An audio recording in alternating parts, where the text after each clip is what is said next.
नमस्ते, मी दीपाली अटलीकर सांगलीहून आले. समर्थ social foundation वरून आलेले. काय त्रास होता आपल्या बाळाला? हिला इन्फ्लुएन्झा आलं होते, शुगरचा त्रास होता हिला. मग आम्ही जीवनमाळीमध्ये दाखवलं.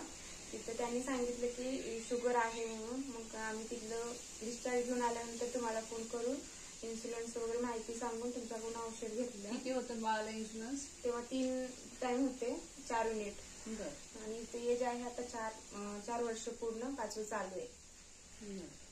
काय त्रास होता का बाळाला? ताप वगैरे येत होता.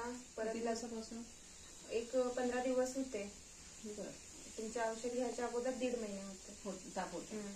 त्याच्या अगोदर कुठे डॉक्टरला वगैरे दाखवलं तुम्ही? नाही, तिथं डायरेक्ट जीवनमाळीच्या दाखवलेला.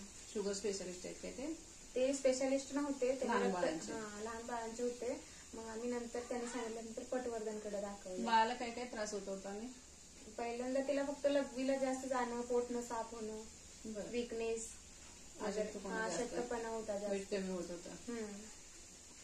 औषध घेतल्यापासून काय फरक पडला बाळाला? आता सगळे त्रास वगैरे सगळे पूर्ण कमी झालेत आणि व्यवस्थित खाते पिते. आता इन्शुरन्स किती चालू आहे बाळाला? आता एक टाइम आहे 3 युनिट. आता सध्या किती चालू? औषध घेऊन किती दिवस झाले आपलं? आता 3रा महिना चालू होणार.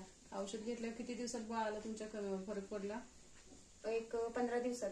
15 दिवसात. मग आता किती युनिट इन्शुरन्स देताय तुम्ही त्यांना? आता 3 युनिट. आता सध्या किती देताय? आता काहीच नाही देत. किती दिवसापासून बंद केलं? आता 20 दिवस झाले बंद केलं. पूर्ण इन्शुरन्स बंद आहे, फक्त डी चालू आहे. काही त्रास नाही बाळाला? त्रास नाहीये. खाणं पिणं व्यवस्थित आहे? बाळाचं वजन वगैरे वाढलंय? चेक केले का तुम्ही असं मनानं सांगताय? नाही, वजन वाढलंय. तिथं त्यांनी पटवर्धन सरांनी चेक केलं, उंची पण वाढलंय. आणि जेव्हा आम्ही तिला इन्शुरन्स वगैरे चालू होते तेव्हा तिचं वजन होतं 11 kg. आणि आता परवा 15 दिवस अगोदर, 1 महिना अगोदर गेलो होतं ना, तेव्हा तिचं वजन आहे 15. चांगलं आहे वजन तिचं. आणि पहिला HbA1c किती दाखवलेलं तुम्हाला? 14.5. आपलं औषध चालू केल्यानंतर HbA1c चेक केला, किती दाखवला? 10.7. मग आता 3 महिने झाले की आणि एकदा HbA1c काढा, किती दाखवतात बघूया. फक्त आता बाळाला डी चालू ठेवा आणि जे काही पथ्य सांगितलेले आहे ते पथ्य व्यवस्थित करा.